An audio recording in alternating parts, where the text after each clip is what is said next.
दिल्लीचेही तख्त राखितो महाराष्ट्र माझा. या ओळी जेव्हा मराठी माणसाच्या कानावरती पडतात तेव्हा मराठी माणसाचं रक्त सळसळल्याशिवाय राहत नाही. परंतु याच महाराष्ट्रामध्ये मागील 10 वर्षामध्ये राजकारणाने नीती, तत्व, निष्ठा या सगळ्या गोष्टींची वाट लावून टाकलेली आहे. कधी काळी या महाराष्ट्रामध्ये पक्षांची एक विचारसरणी असायची, नेत्यांना काही तत्व असायची, कार्यकर्त्यांची निष्ठा असायची. परंतु आता मात्र या सगळ्या गोष्टी अडगळीमध्ये पडल्यासारख्या वाटायला लागलेल्या आहे. सत्ता आणि निर्विवाद सत्ता या एकमेव गोष्टीला अनन्यसाधारण महत्त्व आलंय आणि सगळे नेते, कार्यकर्ते, पक्ष फक्त या एकाच गोष्टीमागे धावताना दिसत आहे. आणि नेमकं याचमुळे महाराष्ट्राच्या राजकारणाची मागील 10 वर्षामध्ये दुर्दशा झालेली आहे.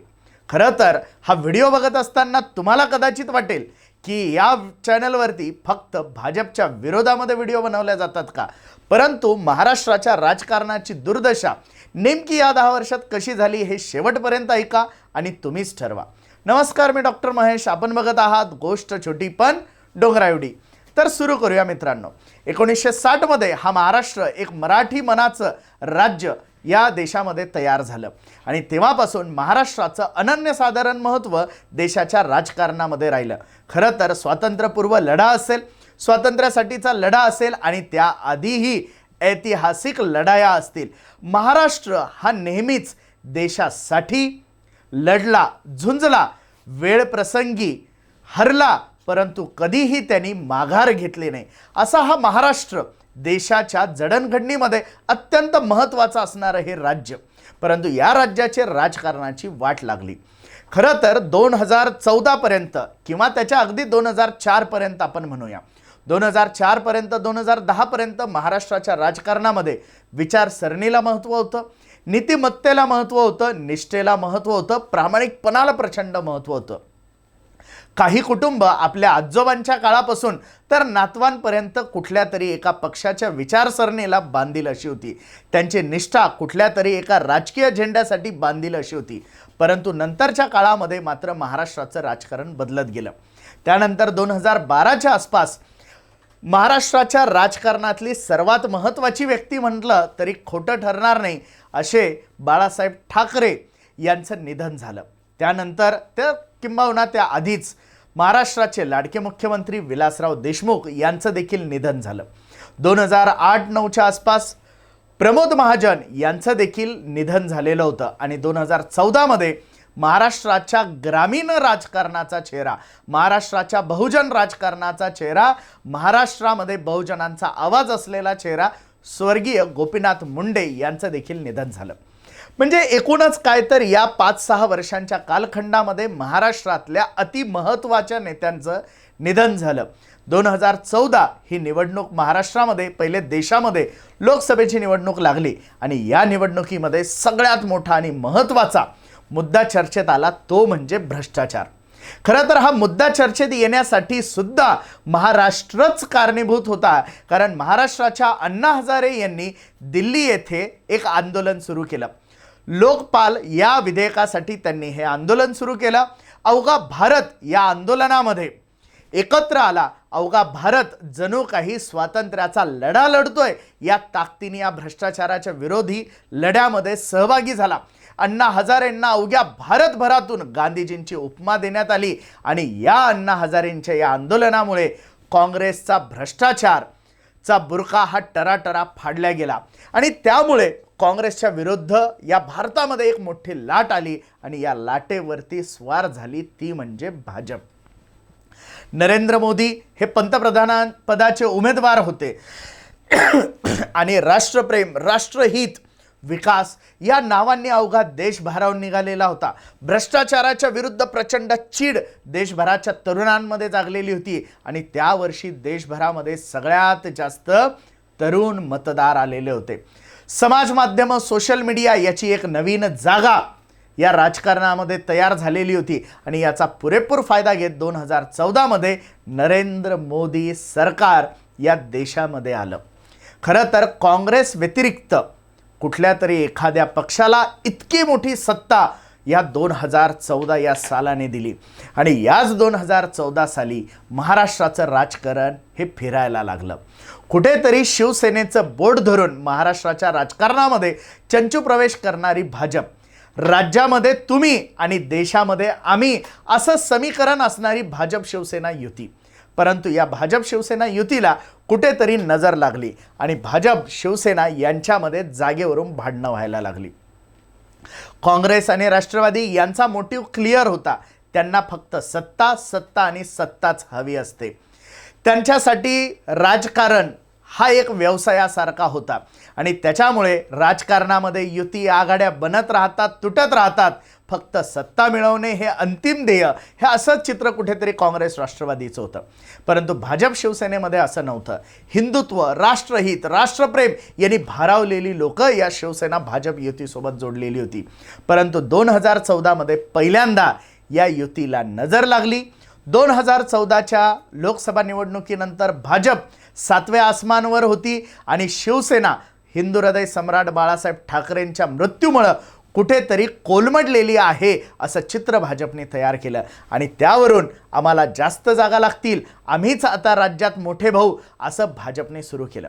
त्यानंतर भाजप शिवसेनामध्ये वितुष्ट आलं आणि ऐनवेळी भाजप शिवसेना 2014च्या विधानसभा निवडणुकीत वेगवेगळी लढली. खरं तर ही गोष्ट भाजप सेना युतीवरती प्रेम करणाऱ्या कार्यकर्त्यांच्या मनाला चिरणारी ही घटना होती. खरं तर अत्यंत वेदना भाजप सेना युतीच्या मतदारांना आणि कार्यकर्त्यांना या गोष्टीमुळे झालेली होती. परंतु केंद्रातील नेते, राज्यातील मोठे नेते यांना कार्यकर्ते आणि मतदारांशी आता घेणं देणं उरलेलं नव्हतं, कारण त्यांच्यासाठी सुद्धा आता सत्ताच अग्रस्थानी आलेली होती. दोघेही वेगवेगळे लढले, परंतु भारतामध्ये आणि राज्यामध्ये प्रचंड काँग्रेस विरोधी राष्ट्रवादीच्या विरोधात वातावरण तयार झालेलं होतं. हवा फक्त भाजप सेना यांचीच होती आणि त्यामुळे दोघांचेही भरभरून सीट्स या निवडणुकीमध्ये निवडून आले. त्यानंतर 2014च्या विधानसभा निवडणुकीचा निकाल पूर्ण हाती आलेला नव्हता. त्यावेळेस शरद पवारांनी एक पत्रकार परिषद भरवली आणि या पत्रकार परिषदेमध्ये त्यांनी सांगितलं, जर राज्य शांत राहणार असेल, महाराष्ट्रामध्ये एक स्थिर सरकार जर द्यायचं असेल, तर राष्ट्रवादी भाजपला बाहेरून पाठिंबा देणार. या एका वाक्याने महाराष्ट्राचं पुढच्या 10 वर्षाचं राजकारण ढवळून काढेल एवढी ताकद या एका वाक्यात होती. झालंही तसंच. राष्ट्रवादीच्या शरद पवारांचा पाठिंबा घेत भाजप सरकार सत्तेमध्ये आलं. परंतु शिवसेनाच आपला नैसर्गिक मित्र आहे. कार्यकर्त्यांचा वाढणारा दबाव, आमदारांचा खासदारांचा वाढणारा दबाव आणि मतदारांचा दबाव यामुळे शिवसेना भाजप एकत्र आली. एकत्र आल्यानंतर त्यांच्यामधल्या कुरबुरी थांबल्या नाही आणि 2019ची बोलता बोलता निवडणूक आली. 2019च्या निवडणुकीमध्ये सुद्धा पुन्हा एकदा जागा वाटपांचा तिढा उभा राहिला आणि कुठेतरी देवेंद्र फडणवीस, अमित शहा आणि उद्धव ठाकरे यांच्यामध्ये मातोश्रीवरती एक गुप्त बैठक पार पडली. या बैठकीमध्ये काय घडलं, कोण काय बोललं याचा सविस्तर तपशील आजपर्यंत राज्यासमोर आलेला नाही आहे. परंतु इथे काहीतरी बोलणं झालं आणि त्यानंतर शिवसेना भाजप युती झाली. सगळ्या वादांवरती पडदा पडला आणि समसमान सत्तेचा वाटा या एका गोष्टीवरती हे दोघं जण एकत्र आले. खरं तर या 2014 ते 2019च्या काळामध्ये मराठा आरक्षणाचा प्रश्न ऐरणीवरती आलेला होता. 2014ला जाता जाता काँग्रेसनी सत्ता सोडत असताना मराठ्यांना आरक्षण दिलेलं होतं, परंतु ते आरक्षण कोर्टामध्ये टिकलेलं नव्हतं आणि त्यानंतर कोपर्डी येथे झालेला भगिनीवरचा हल्ला आणि बलात्कार हा महाराष्ट्राला लाजिरवाणा आणणारा होता. त्यानंतर महाराष्ट्रामध्ये 58 मुकमोर्चे निघाले, लाखोंचे मोर्चे निघाले आणि त्यामुळे महाराष्ट्राचं समाजकारण यामुळे ढवळून निघालेलं होतं. एका बाजूला शिवसेना भाजप यांची सत्तेसाठी चाललेली चढाओढ, दुसऱ्या बाजूला मराठा समाजांचा असलेला आक्रोश आणि तिसऱ्या बाजूला काँग्रेस राष्ट्रवादी ही कधी नव्हे ते सत्तेच्या बाहेर पडल्यामुळे त्यांच्यामध्ये होणारी बंडखोरी आणि त्यातील नेते भाजपच्या दिशेने पळत सुटलेले होते. ईडीच्या नोटीस आल्या, भ्रष्टाचाराचे आरोप झाले की नेते भाजपमध्ये पळायला लागले. म्हणजे एकूणच या 5 वर्षांमध्ये भलं मोठं सामाजिक आणि राजकीय स्थित्यंतर या महाराष्ट्राने बघितलं. कुठेतरी शिवसेना आपली जागा या मजबूत या महाराष्ट्रामध्ये करण्याच्या मागे होते. भाजप स्वबळावरती सत्ता आणण्याच्या मागे होती. मराठा समाज हा आपले प्रश्न सोडवण्याच्या मागे होता आणि त्यावेळेला काँग्रेस राष्ट्रवादीचे नेते फक्त आपली संपत्ती बचाव या धोरणामागे पळताना दिसत होते. 2019 मध्ये पुन्हा एकदा लोकसभा निवडणूक झाली आणि या निवडणुकीमध्ये सुद्धा नरेंद्र मोदी सरकार मोठ्या संख्याबळाने पुन्हा एकदा केंद्रात सत्तेत आलं. भाजपचा कॉन्फिडन्स अजून वाढला, परंतु या वेळेला अमित शहा, फडणवीस, ठाकरे यांच्या बैठकीनंतर वादावर पडदा पडत या तिघांनी एकत्र निवडणूक लढवण्याची ठरवली. एका बाजूला काँग्रेस राष्ट्रवादी लढत होती तर दुसऱ्या बाजूला शिवसेना भाजप. याच्यामध्ये अजून एक पक्ष होता, तो म्हणजे मनसे. कारण 2014च्या निवडणुकीमध्ये महाराष्ट्र नवनिर्माण सेनेने स्वतःचे आमदार निवडून आणो ना आणो शिवसेनेचे पाडण्याचं मोठं काम केलेलं होतं.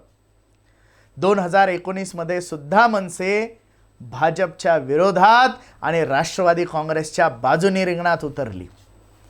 त्यानंतर 2019 ची निवडणूक झाली. शिवसेना भाजप यांचे चांगले आमदार निवडून आले, परंतु मागील 5 वर्षांमध्ये सत्तेसाठी करण्यात आलेली कुरघोडी आणि मुख्यमंत्री पद कोणाला मिळेल याची शर्यत यानंतर रंगली. उद्धव ठाकरे यांचे इतके सीट्स आले की भाजप स्वबळावरती सत्ता स्थापन करू शकत नाही आणि उद्धव ठाकरेंशिवाय त्यांचं जमू शकत नाही.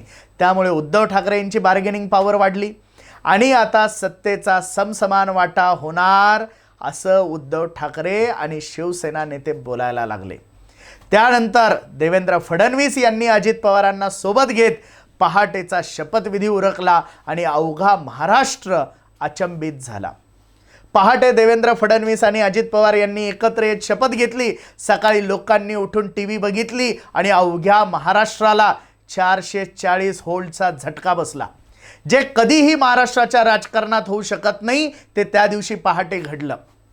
त्यानंतर मात्र काँग्रेस, राष्ट्रवादी आणि शिवसेना हे एकत्र आले आणि अजित पवारांसोबत गेलेले सगळे आमदार शरद पवारांनी एका दिवसात माघारी फिरवले. त्यानंतर महाविकास आघाडीचं सरकार बनलं आणि उद्धव ठाकरे हे मुख्यमंत्री झाले.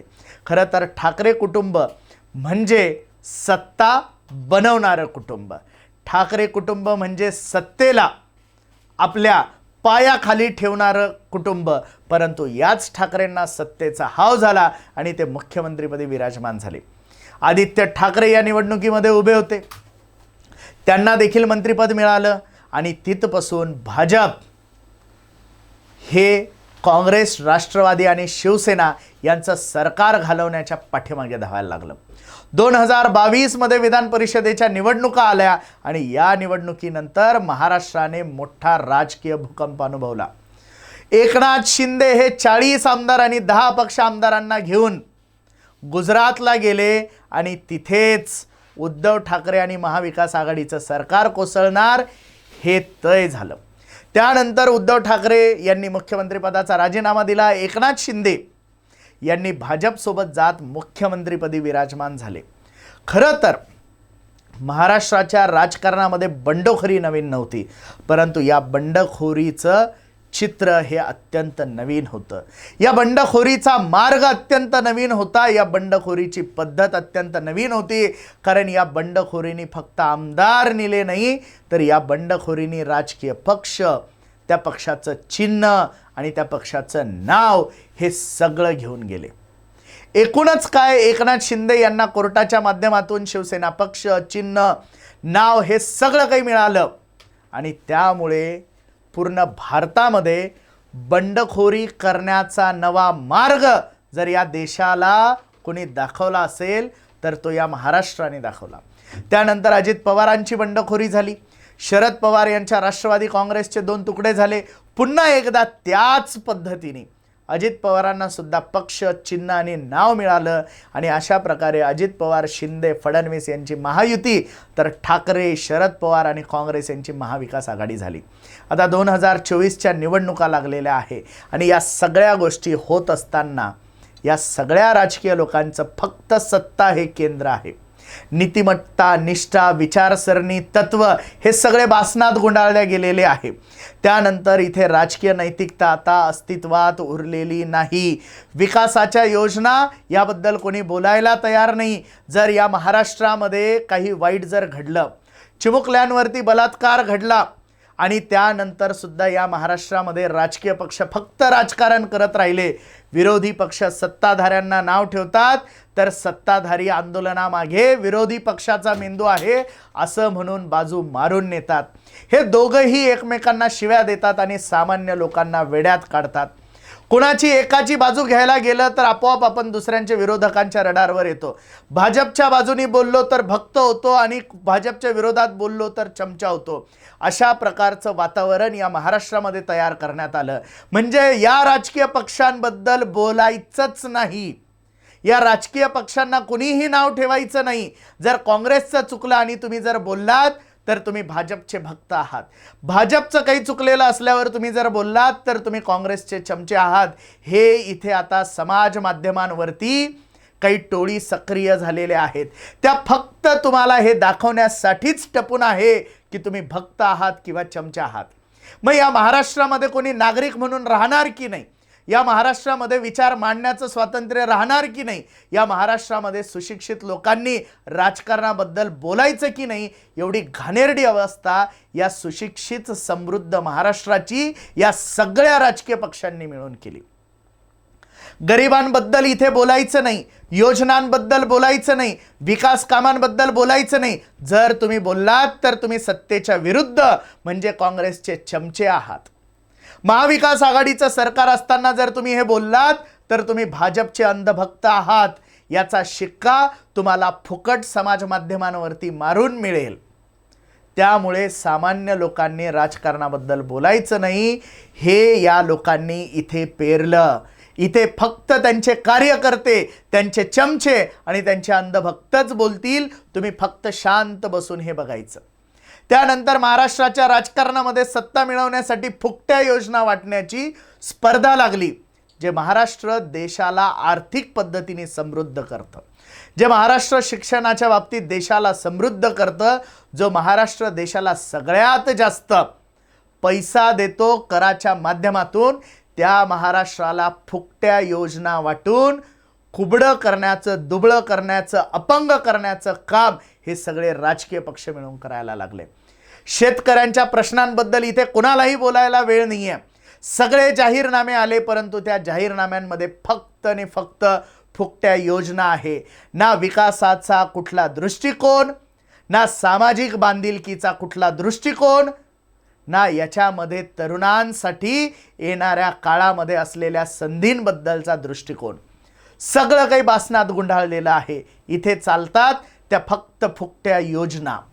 अशी अवस्था या महाराष्ट्राची, समृद्ध महाराष्ट्राची, वैचारिक महाराष्ट्राची, विचारवंतांच्या महाराष्ट्राची, साधू संतांच्या महाराष्ट्राची, महान क्रांतिकारकांच्या महाराष्ट्राची वेळ वाट लावून यांनी टाकलेली आहे. तर एकूणच 20 तारखेला महाराष्ट्राला जर मतदान करायचं असेल तर मतदान करताना या सगळ्या गोष्टी, सगळ्या राजकीय पक्षांबद्दलच्या आपण विचारात घेतल्या पाहिजे. कारण जर हे असंच चालू राहिलं तर येणाऱ्या काळातील पिढ्या आजच्या लोकांना माफ करणार नाही, हे मात्र नक्की. हा व्हिडिओ जर मित्रांनो तुम्हाला अभ्यासपूर्ण, माहितीपूर्ण, विश्लेषणात्मक जर वाटला असेल तर लाईक आणि शेअर करायला विसरू नका. अजूनही जर आपण आमचं चॅनल जर सबस्क्राईब केलं नसेल तर या चॅनलला नक्की सबस्क्राईब करा. धन्यवाद.